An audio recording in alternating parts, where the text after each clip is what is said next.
breaking, Trump just warned of a major event that will change America for years to come. President Donald Trump just confirmed a sad but true fact about our great nation and her citizens. Only hours before giving his first State of the Union address, President Donald Trump said his main goal is to unite the country amid tremendous divisiveness. But he doubts that will even be possible unless a traumatic event happens that seriously affects Americans, such as what happened on September 11, 2001. President Trump told a group on news anchors during a luncheon that his biggest hopes were to be able to unify the country in the way it has been seen since the impeachment of former President Bill Clinton. He also added that Americans usually come together during times of suffering, but it's a shame that what it takes for them to come together. The president also added that the country's current divisions date all the way back to both Republican and Democratic administrations, citing the scandals that led to Clinton impeachment by the House in 1998 as the reason the whole divisive atmosphere began. And then it continued when President George W. Bush was able to squeak out a win by a mere 537 votes in Florida after a nasty illegal fight which went on for over 3 weeks during the 2000 election. Trump said, "I would love to be able to bring back our country into a great form of unity." Trump said, "Without a major event where people pulled together, that's hard to do. But I would like to do it without that major event because usually that major event is not a good thing. I want to see our country united. I want to bring our country back from a tremendous divisiveness, which has taken place not just over 1 year, over many years, including the Bush years, not just Obama." President Trump is correct, but not 100% correct. The nation did stand united after September 11, 2001, but for how long? To my knowledge, it only took the media around 2 months after the attack to start blaming President Bush for everything. Wherever you would look there were people protesting a war we didn't start, but one we had to finish. The media branded President Bush and Vice President Cheney warmongers and lit the flame under the modern anti-war movement. An anti-war movement which totally disappeared once Obama was elected into office, although he pretty much kept up the same was policies Bush had. What we really need in order to unite is to get rid of the mainstream liberal media. Via Fox News, liberal CNN publishes column asking to ban the term fake news. CNN wants to ban the term fake news. In an opinion piece on the cable news network website Sunday, writers Hossein Darakhshan and Claire Wardle called for scrapping the term President Trump has made synonymous with CNN. The duo wrote that use of the term fake news is not only self-defeating, it oversimplifies a very complex problem and it devalues the expression that has become meaningless over the past year. The phrase is now used to describe any piece of information that someone else didn't like and has become weaponized by politicians, Darakhshan and Wardle wrote,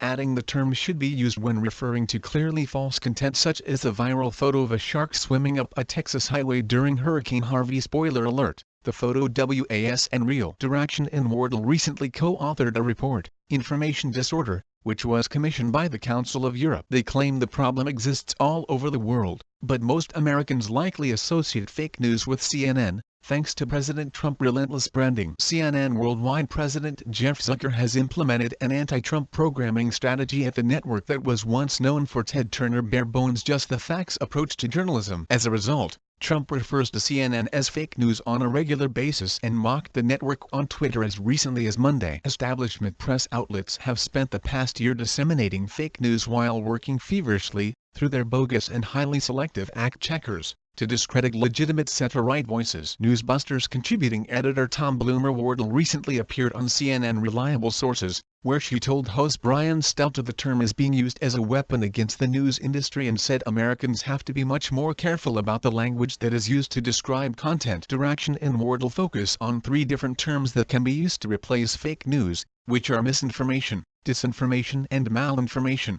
claiming each one can be a replacement in various situations. The duo blames social media for adding an entirely new dimension to the phenomenon of fake news, but many media watchdogs would simply blame CNN and how it covers the White House. Wardle may not like the term, but Stelter's November 2016 segment is just one of so many genuine textbook examples of fake news the network has shamelessly promoted. Newsbusters contributing editor Tom Bloomer wrote, establishment press outlets have spent the past year disseminating fake news while working feverishly, through their bogus and highly selective fact-checkers, to discredit legitimate center-right voices. CNN senior White House correspondent Jim Acosta has emerged as one of the faces of anti-Trump liberal media, regularly interrupting press briefings with grandstanding and providing personal opinions about the administration on a consistent basis. During a press conference earlier this year, Trump literally pointed at Acosta and said, "You fake news." The network primetime programming is littered with large panel discussions, often featuring numerous liberal analysts against a single quasi-Trump supporter. CNN also airs documentary-style specials aimed to criticize Trump and has several anchors,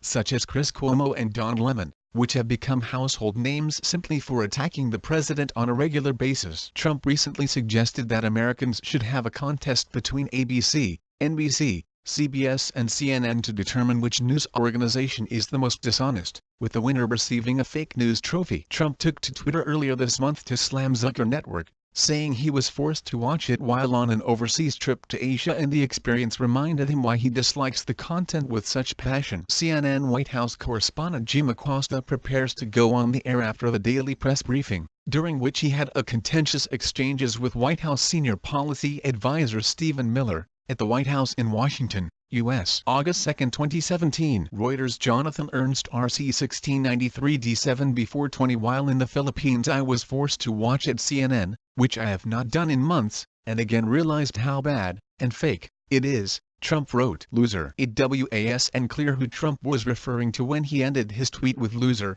but it shouldn't be a tough case to crack. Zucker anti-Trump game plan has helped both TV ratings and digital traffic at the liberal CNN, but it's not the first time Trump has enhanced Zucker's livelihood. He was in charge of NBC when Trump The Apprentice became a hit for the network. At one point, when NBC primetime lineup was flailing, The Apprentice was NBC's most successful show and Trump its biggest star. Meanwhile, Trump claims he helped Zucker's career, something Zucker gently refutes, and the president has been absolutely clear that he resents CNN constant attacks on him. The CNN editorial that calls for a ban on the term fake news does and mention Trump by name, but it will be interesting to see if the president responds. Perhaps Trump will remind Americans that CNN recently misled viewers by editing a video to make it appear that he botched an old tradition of feeding carp at a koi pond in Tokyo, something that surely would have secured the fake news trophy. Please share if you support President Trump.